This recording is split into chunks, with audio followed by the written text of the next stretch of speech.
Через 15 минут после прилета в Петербург я уже стояла в магазине и покупала теплые носки. На календаре был июнь, белые ночи, начало туристического сезона. И плюс 4 градуса ночью. Тогда я поняла, город за несколько лет совсем не изменился. Просто туристам до сих пор показывают не тот Петербург. И сегодня я покажу вам 8 вещей, которые никогда не попадают в путеводители. Итак, секрет номер 1. Если вы едете в Петербург в июне, не берите с собой только зонт. Июнь в Петербурге обманчив. В начале месяца бывает экстремально холодно. Иногда ночью температура опускается до плюс 4, а днем теплеет до плюс 8. Может даже пойти снег. Не удивляйтесь, при этом отопление уже отключили. Горячую воду выключили на плановое обслуживание. И вот это вот было очень весело.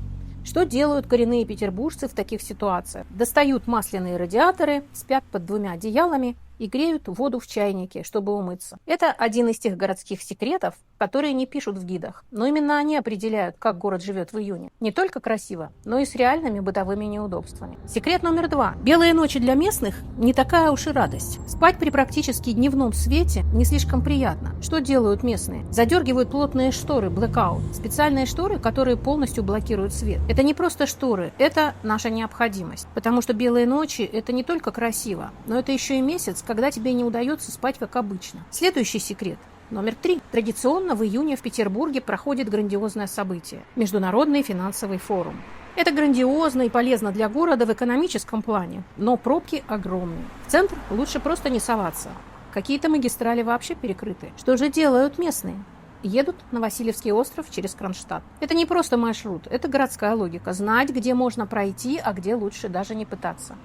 Петербург в июне не только красиво, но еще и в такие месяцы требуются от тебя не только глаза, но и мозг. Секрет номер 4. Знаменитые алые паруса. Это праздник, от которого местные жители уезжают куда подальше. В конце июня проходит знаменитый праздник выпускников. Путеводители обещают сказку и красивый корабль под алыми парусами.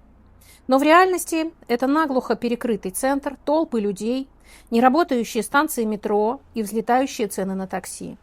Что же делают местные жители?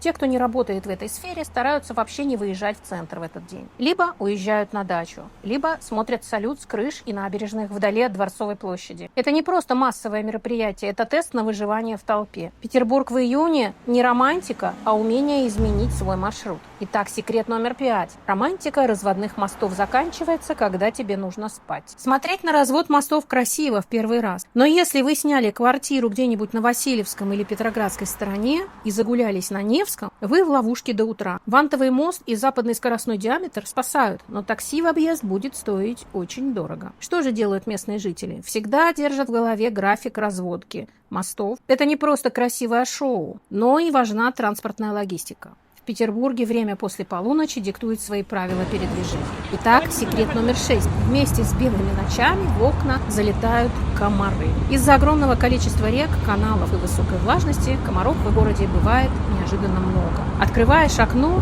на ночь, чтобы впустить свежий воздух, и просыпаешься искусанным. Что делают петербуржцы? Закупаются фумигаторами с первого дня лета. Это мелкая бытовая деталь, о которой молчат путеводители, но без которой комфортный сон невозможен. Секрет номер 7. Лучший способ отдохнуть от июньского Петербурга – уехать на залив. Когда в центре становится невыносимо, от потока туристов, палящего солнца или наоборот серой мороси, местные садятся на электричку с Финляндского вокзала, курортный район, Комарова, Репино, Зеленогорск, песок Финского залива, сосны, велодорожка и тишина. Это уже стало традицией. Шашлыки и поездка за город.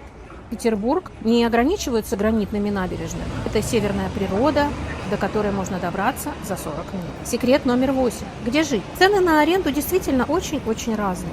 Мы сейчас говорим про апартаменты для краткосрочной аренды. Например, цена за однушку в спальных районах и цена за квартиру в старом фонде в историческом центре может быть одинаковой. Только потому, что однушка в Муравейнике имеет свежий ремонт и посудомойку, а квартира в старом историческом здании имеет потрясающий вид из окна, но не имеет этой посудомойки, к примеру. Мой совет – однозначно выбирайте центр.